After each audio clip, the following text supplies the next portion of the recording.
There's the AI creating so much energy demand, and then the administration really changing course from the last one. You lead an innovative energy storage company, which I think had a clearer purpose under the last administration. So how are you pivoting in this new world order? Well, we're not pivoting, is probably the short answer there. We're an innovation company, we're a battery company. Form Energy is commercializing iron air as the chemistry. Why iron air in the first place? It's very low cost and therefore very long duration. In our case, 100 hours, top of charge to bottom of charge. And with 4 days duration, you really can solve a lot of the really deep reliability issues on the grid. There's a study that came out just this past summer by a guy named Tyler Norris at Duke, and he highlighted that basically, a lot of these challenges around the data center load is that you have about a 100-hour peak period that you're solving for the entire system, and that drives a lot of the cost and reliability. And so having a storage device that is able to sort of meet that load really helps you cut a lot of the Gordian knots that we're faced with on the grid today. And that's why I'm an entrepreneur. That's why I believe in innovation. And sort of removes a lot of the false choice, or what end up being false choices. We don't have to choose between two good things. How do we make sure that we can have advancement in society, broadly speaking, that we have energy abundance for all, low cost, highly reliable, and in the end, almost certainly low carbon. So I don't see it as a pivot. I see it as very much smack dab in the middle of the road that we've already charted. So where are you at with development of your technology, and when can it be ready to be connected into the grid? So we've been at this for 8 years. We are imminent, like literally days away from our first commercial deliveries to our, congratulations. Thank you, to our first utility customers. And we have a signed contract backlog of multiple years that we already know where all those batteries are going. And they're going all over the country: Georgia, California, Minnesota, Colorado, Maine, literally all over. And so the path is quite clear. And I think once we start to actually show those deliveries, there'll be nice videos and that kind of thing. Then the reality of this type of technology is showing up on the grid in a meaningful scale, because in the end, that's what really matters. Will settle to the broader public and to the broader sort of industry that's out there. Our utility customers today, they've signed up for those contracts because they see that. But those are the bold, intrepid first ones that move. And there's 99% of the rest of the market that will move as soon as we've deployed those first ones. So how has, you kind of hinted at this, but just to make sure I understand, how has the AI energy boom altered the prospects for your company? Well, I would say it's the energy boom, electricity boom, broadly speaking. AI contributes perhaps 30%, 40% of the total demand growth that we see. But all of that demand growth is new as of a few years ago. We had sort of a stagnant period of demand growth in the electric sector for the prior 30 or 40 years. And so, this amount of new load is something that the industry hasn't had to contend with for quite a long time. But it can do that. It can meet the moment. Maybe the speed is a little bit faster than what we experienced previously. But I don't see any sort of fundamental blocks to being able to do that. We do need to be more coordinated across all the different agencies and all the different stakeholders that today make up the broader landscape. But AI is a big part of it. And in particular, does your technology work? Could it somehow directly work with a data center? Yeah, absolutely. And one way that it enables that load to show up faster, that's one of the main applications, frankly, is what the industry now calls sort of speed to power. So, data center might be a gigawatt, or a campus might be a gigawatt. Just for reference, the city of Austin has a gigawatt demand. So imagine sort of overnight, essentially, that amount of load showing up. How do you interconnect that safely, reliably, right? These kinds of things. And what we have been able to show with a lot of our utility partners is that a megawatt of our 100-hour batteries enables a megawatt of that type of load to show up with no new need for generation and no hit to reliability. And so, that's a very powerful unlock for that amount of load to show up very, very quickly, which of course is really what all the hyperscalers want. So as we've heard from earlier speakers, Trump administration officials have been critical of wind and solar partly because of their perceived lack of reliability, and what they say is the chief reason for electricity prices going up. I'd like to get your response to that. Well, I think there's a lot of macro trends that are in place. You just look at the amount of installed intermittent generation. That's principally wind and solar, roughly 600 gigawatts or so on the electric system today. All of that can be made more productive, but that's true of all the assets on the grid. And again, back to storage, like why is it not a pivot?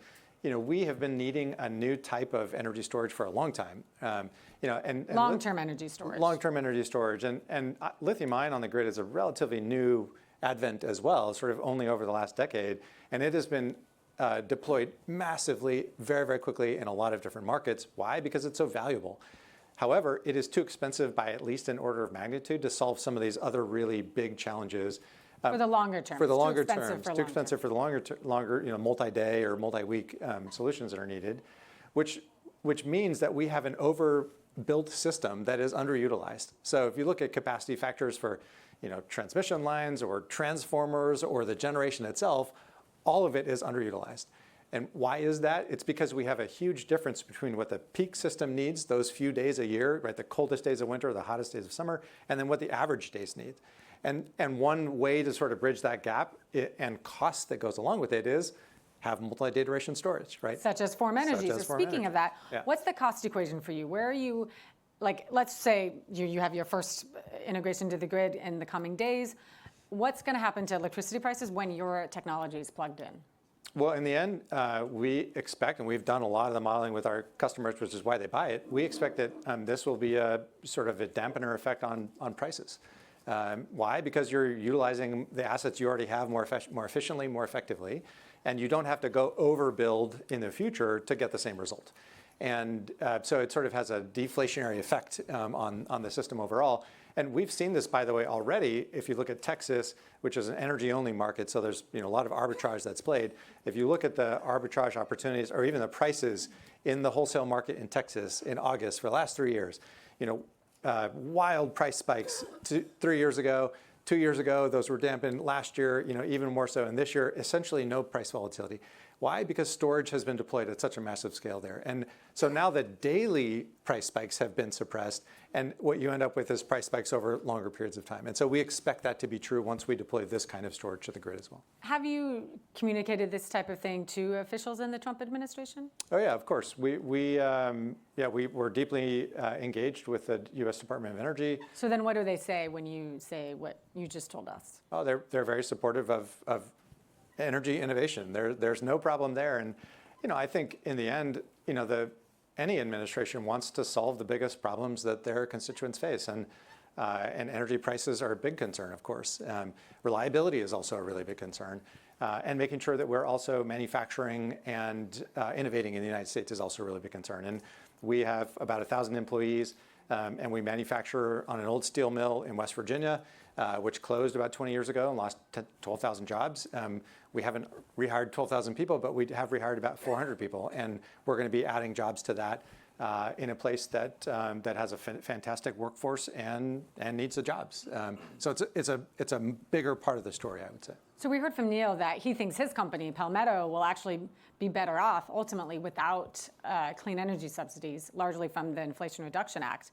How does the removal of a lot of these subsidies affect your business?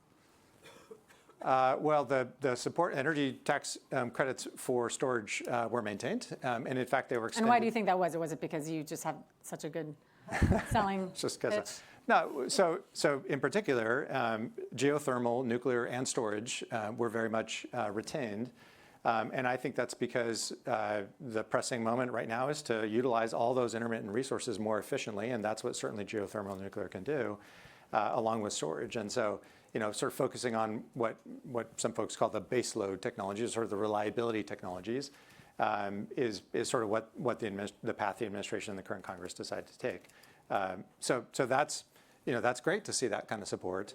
I also agree. I think in the end, the removal of the subsidies for the generation side of things, and specifically wind and solar, the industry will be fine. Do you think it will stunt or slow the growth of your company? No, not at all. No, we see the demand signals, stronger and bigger than they've ever been. Our backlog is growing day by day.